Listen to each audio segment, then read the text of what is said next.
Presidente, a questão é extremamente interessante e afeta uma grande quantidade de empresas e de pessoas. Eu farei um breve relatório à vista da sustentação oral das duas partes. O recurso é um recurso extraordinário que foi interposto pelo Banco do Brasil, sucessor do Banco do Estado de Santa Catarina, contra uma decisão colegiada do plenário do Tribunal Superior do Trabalho.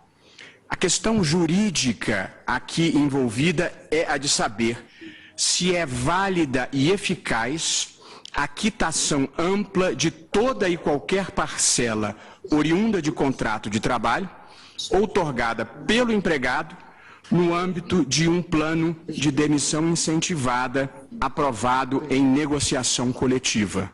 Ou, se ao contrário, e como decidiu o TST, tal quitação se limita às parcelas e valores especificados no recibo de rescisão. De modo que esta é a questão jurídica. Os fatos relevantes e incontroversos são os seguintes, presidente. O Banco do Estado de Santa Catarina lançou um programa, um plano de demissão incentivada em 2001. Plano de demissão incentivada em 2001 de adesão facultativa. O regulamento do plano previa que quem aderisse a ele receberia uma série de vantagens, mas outorgaria quitação ampla de toda e qualquer verba oriunda do contrato de trabalho. A referida cláusula, esta cláusula da quitação ampla, constou de um acordo coletivo e foi aprovada em Assembleia Geral de todos os sindicatos de bancários de Santa Catarina e de outros sindicatos de categorias diferenciadas, como o dos economistas, engenheiros, advogados e contabilistas. Consta ainda, como fato incontroverso, que a previsão de quitação ampla constou do formulário pelo qual cada empregado aderiu ao PDI, bem como constou também do termo de rescisão do contrato de trabalho firmado por cada empregado, inclusive pela recorrida. E no caso concreto da recorrida, ela recebeu pela rescisão R$133 mil, que correspondiam a 78 vezes o valor da sua maior remuneração. Obrigado. No âmbito desse processo, esta possibilidade de quitação ampla foi questionado e, em primeiro grau, a Justiça do Trabalho julgou improcedente o pedido e, portanto, considerou que era válida a cláusula que previa a quitação ampla. Em segundo grau, o Tribunal Regional do Trabalho decidiu no mesmo sentido pela validade e eficácia dessa cláusula. Porém, no Tribunal Superior do Trabalho, foi dado provimento ao recurso de revista, invocando como fundamentos, dentre outros, os seguintes: o artigo 477, parágrafo 2º da CLT, afirma que a quitação somente libera o empregador das parcelas especificadas no recibo de quitação, de modo que o artigo 477, parágrafo 2º, inadmitiria a quitação ampla. E, segundo a tese do TST, os direitos trabalhistas são indisponíveis e, portanto, irrenunciáveis. O Banco do Brasil, que sucedeu o Banco do Estado de Santa Catarina, interpôs o recurso extraordinário com base em dois fundamentos: violação do ato jurídico perfeito e violação do artigo 7º, inciso 26 da Constituição, que prevê o reconhecimento das convenções e acordos coletivos de trabalho. Houve repercussão geral reconhecida e o parecer do Procurador-Geral da República é pelo não provimento do recurso extraordinário. É esse o relatório, presidente. Vossa Excelência, devolvo a palavra ao eminente relator. Presidente, eu cumprimento em primeiro lugar os dois ilustres advogados que expuseram com proficiência os pontos de vista contrapostos, doutor Soni Stefani e o doutor Alexandre Simões Lindoso, com belas sustentações. Eu preparei, presidente, um longo voto escrito que fiz distribuir a todos os colegas do tribunal e que não pretendo ler devido à sua extensão. Farei um breve resumo, porque considero que a matéria é verdadeiramente importante e comporta diferentes pontos de observação, como geralmente ocorre com os casos difíceis. Eu começo, presidente, observando que a jurisprudência nessa matéria tem sido extremamente divergente. No próprio âmbito da Justiça do Trabalho, existe considerável controvérsia. Os diferentes TRTs têm decisões antagônicas e o próprio Tribunal Regional do Trabalho da 12ª Região, de onde se origina este caso, possui decisões em ambos os sentidos, o da validade da quitação ampla e o da invalidade da quitação ampla. E, no próprio Tribunal Superior do Trabalho, já integrado pelo ministro Marco Aurélio e até recentemente abrilhantado pela eminente ministra Rosa Weber, há decisões em sentidos diferentes. E eu aqui anotei que havia divergências nas turmas sobre a validade da quitação ampla. Depois, em 2003, a sessão de dissídios coletivos concluiu pela validade da quitação ampla do recibo passado em favor do próprio Banco do Estado de Santa Catarina, portanto, nessa mesmíssima questão.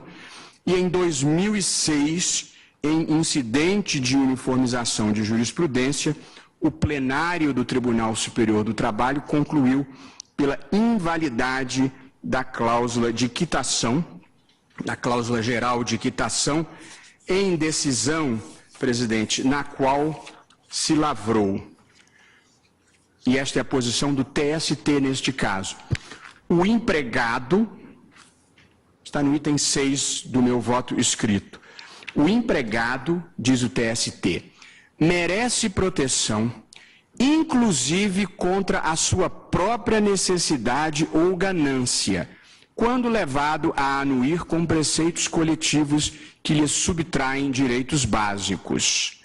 Em seguida diz o TST, no direito do trabalho, a tônica é precisamente o esvaziamento do princípio da autonomia da vontade e, portanto, concluindo pela invalidade do que fora aceito em acordo coletivo e a consequente invalidade da quitação ampla. Eu começo o meu voto, presidente, breve voto, tratando especificamente desta questão que o TST pontuou, que é a da limitação da autonomia do empregado. A limitação da autonomia do empregado nas relações de trabalho, ela compreensivelmente se justifica pelo fato de que são partes que têm peso econômico e peso político diverso. De modo que esta é a lógica protetiva do direito do trabalho que está consagrada na Constituição, que assegura um conjunto de direitos trabalhistas aos empregados, um conjunto mínimo de direitos trabalhistas, e também esta lógica da proteção que está abrigada no artigo 477, parágrafo 2º da CLT, bem como na súmula 330, que prevêem que a quitação só vale para aquelas parcelas que tenham sido especificadas no recibo de rescisão ou no termo de rescisão. De modo que é compreensível e legítima esta proteção dada por esses dispositivos e por esta súmula aos empregados. Entretanto, presidente, e aqui considero o centro da nossa discussão, tal assimetria entre empregador e empregados não se coloca, a meu ver, com a mesma força e com o mesmo peso nas relações coletivas de trabalho. E esta é, a meu ver, a questão central aqui. A Constituição de 1988, ela deu um novo perfil ao direito do trabalho, a constitucionalização do direito do trabalho, não só pela vinda de normas protetivas do trabalhador para a Constituição, mas também pela ida dos princípios constitucionais para o direito do trabalho, modificaram o perfil, a meu ver, histórico do direito do trabalho, que advinha daquele modelo corporativista autoritário da década de 40. E no modelo da Constituição de 1988, foi colocado especial ênfase nos mecanismos de negociação coletiva e de autocomposição dos conflitos trabalhistas. E cito aqui alguns exemplos. O artigo 7º da Constituição diz: são direitos dos trabalhadores urbanos e rurais. Inciso 6, irredutibilidade do salário, vírgula, salvo o disposto em convenção ou acordo coletivo. Inciso 13, direito do trabalhador, duração do trabalho normal não superior a 8 horas diárias e 44 semanais, facultada a compensação de horários e a redução da jornada, vírgula, mediante acordo ou convenção coletiva de trabalho. Prossegue o artigo 7º.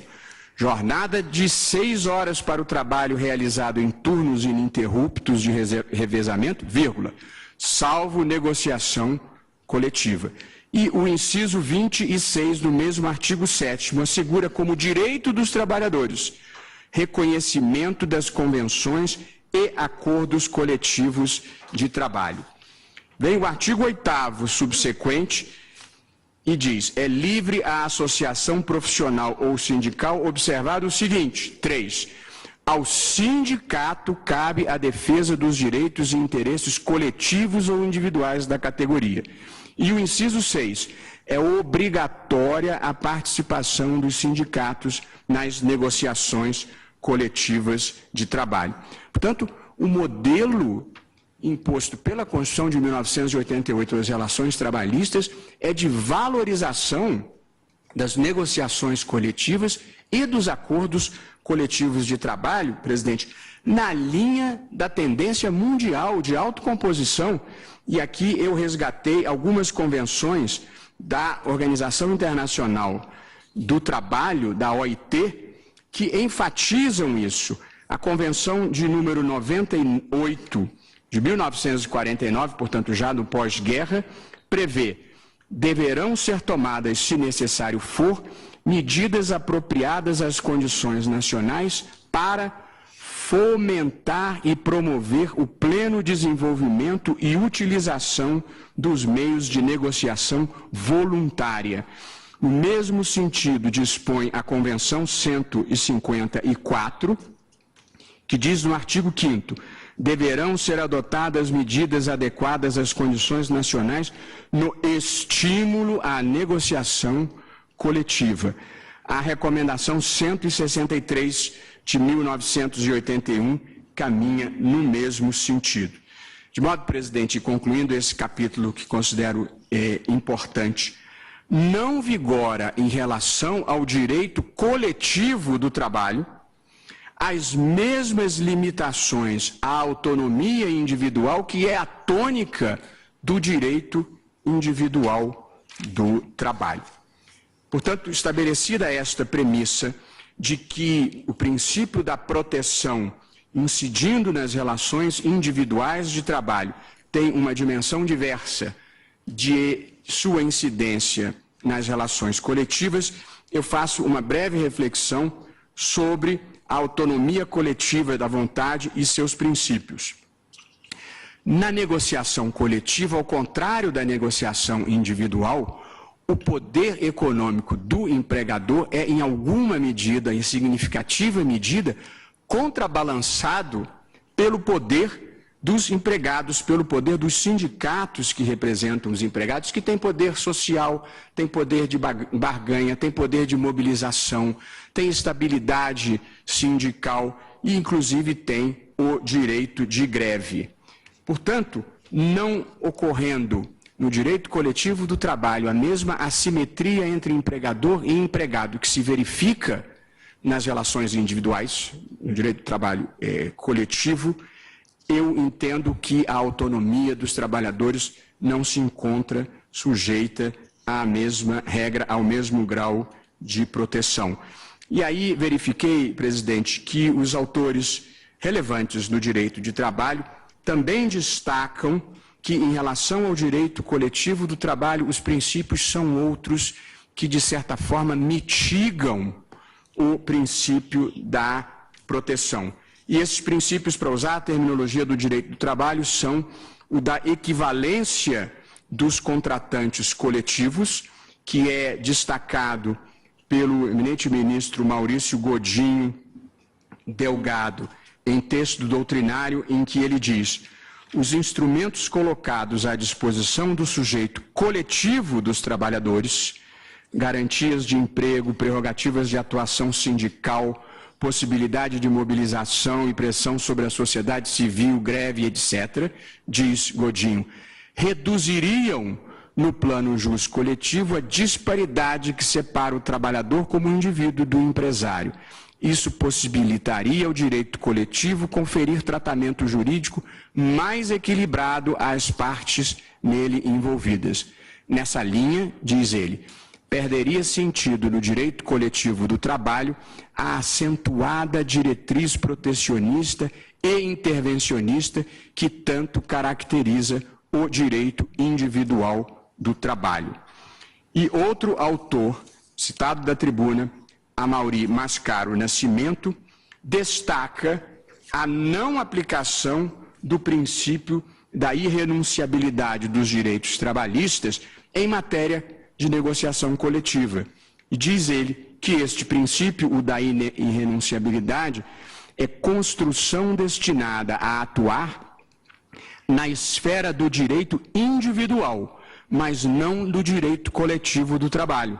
Daí a sua inaplicabilidade às relações coletivas, regidas que são pelo princípio da liberdade sindical e da autonomia coletiva dos particulares. Portanto, presidente, também a doutrina trabalhista enfatiza que, em matéria de negociação coletiva, os princípios norteadores são diversos. Atenua-se a ideia de proteção do trabalhador para que outros princípios relevantes, como este da equivalência dos contratantes coletivos, sejam igualmente observados. E antes de concluir, presidente, gostaria de destacar que considero que a negociação coletiva tem um caráter emancipatório do trabalhador, liberando-o da menoridade do paternalismo estatal excessivo, sem deixá-lo desamparado. Autorizar o empregado a burlar o acordo coletivo ao qual aderiu voluntariamente, e aqui eu destaco, e com todas as vênias, a adesão ao acordo era facultativa porque esses empregados tinham estabilidade e, portanto, eles não perderiam o emprego. Aderiram porque consideraram mais vantajosa esta adesão. E prossigo, penso que autorizar o empregado a burlar o acordo coletivo ao qual aderiu voluntariamente é passar a mensagem errada. O hipossuficiente deve ser protegido, e com isso estamos todos de acordo, mas não tem o direito de ser incorreto. E aqui gostaria de destacar a importância dos planos de demissão incentivada, que se tornaram, em alguns cenários econômicos, uma alternativa social relevante para atenuar o impacto de demissões em massa. Os planos de demissão incentivada, como regra geral, oferecem condições de rescisão do contrato de trabalho mais vantajosas do que aquelas que ordinariamente o empregador teria direito e teria condições de receber. E nesse caso específico, vale um registro... Seria o empregado, né? O empregado... Empregado. Empregado. É um instrumento que permite ao empregado condições de rescisão mais favoráveis do que ordinariamente teria. E aqui eu gostaria de destacar o seguinte: a principal categoria afetada era dos bancários. Esta provavelmente foi uma das categorias mais afetadas pela globalização, pela informatização. Eu peguei os dados, em 1986, havia 978 mil trabalhadores no setor bancário. Em 2003, quando implementado a maior parte desse plano, o mercado de trabalho de bancários contava com 398 mil empregados. Portanto, menos da metade do que havia menos de 20 anos antes. Portanto, não há como parar a história. Este foi um mercado que se alterou. Essas pessoas seriam inexoravelmente demitidas e foram demitidas em condições bastante mais vantajosas. E, naturalmente, se os planos de demissão incentivada legítimos, aprovados por negociação coletiva, não valerem, desperdiça-se um instrumento socialmente eficaz de proteção do trabalhador em uma hora difícil, porque nenhum empregador vai querer dar vantagem extra no momento da demissão, sabendo que, além da vantagem extra, vai responder a uma reclamação trabalhista para pagar ainda alguma coisa a mais. Aí a questão não se trata de proteger um trabalhador específico historicamente situado em Santa Catarina. Trata-se de preservar um instrumento que protege, a meu ver, a generalidade dos trabalhadores. No caso concreto, presidente, e aqui fechando o meu voto, a previsão de que a adesão ao plano de demissão incentivada ensejaria a rescisão do contrato e a quitação ampla constou, do regulamento que aprovou o PDI.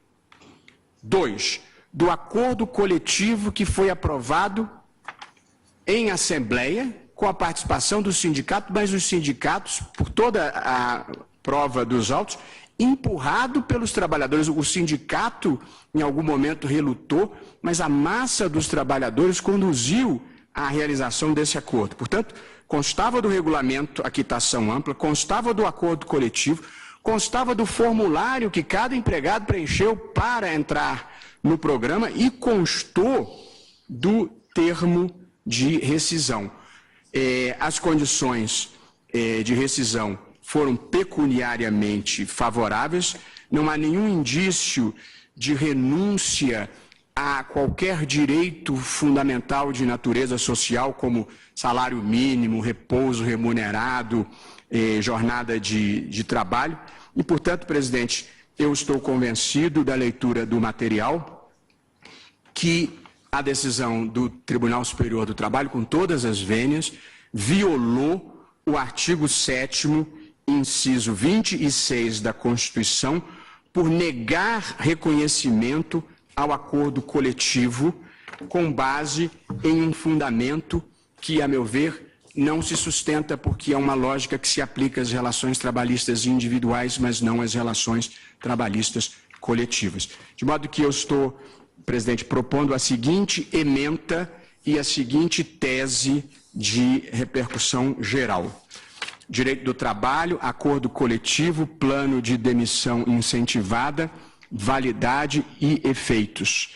E apenas para fazer uma reiteração ideológica, sou convencido de que esta é a melhor interpretação, porque considero que esta é a que protege melhor o trabalhador, não um trabalhador específico e datado, mas a categoria dos trabalhadores que se veem na circunstância de sofrerem demissão em massa. As proposições da minha emenda são as seguintes, presidente. 1. O acordo coletivo de trabalho com ampla participação dos empregados.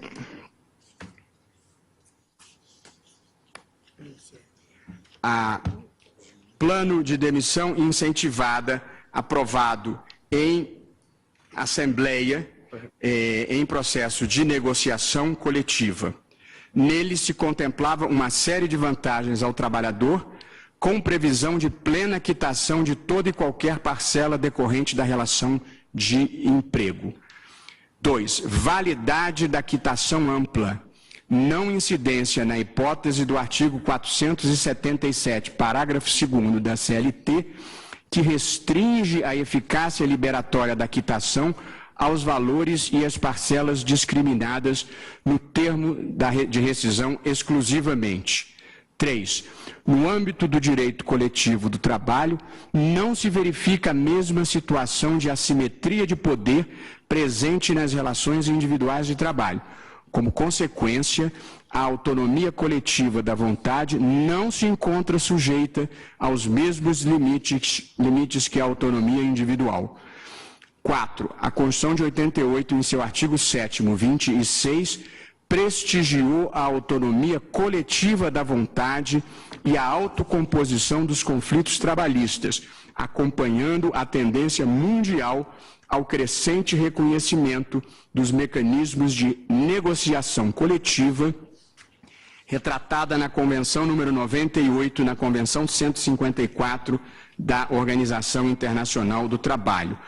O reconhecimento dos acordos e convenções coletivas permite que os trabalhadores contribuam para a formulação das normas que regerão a sua própria vida. Os planos de demissão incentivada, 5. Os planos de demissão incentivada permitem reduzir as repercussões sociais das dispensas, assegurando àqueles que optam por seu desligamento da empresa condições econômicas mais vantajosas do que aquelas que decorreriam da mera dispensa por decisão do empregador. É importante, por isso, assegurar a credibilidade de tais planos a fim de preservar a sua função protetiva e de não desestimular o seu uso. Provimento do recurso extraordinário, afirmação em repercussão geral, presidente, da seguinte tese, aspas, a transação extrajudicial que importa a rescisão do contrato de trabalho em razão de adesão voluntária do empregado a plano de demissão incentivada, enseja quitação ampla e irrestrita de todas as parcelas objeto do contrato de emprego, caso essa condição tenha constado expressamente do acordo coletivo que aprovou o plano, bem como dos demais instrumentos celebrados com o empregado. É como voto, presidente.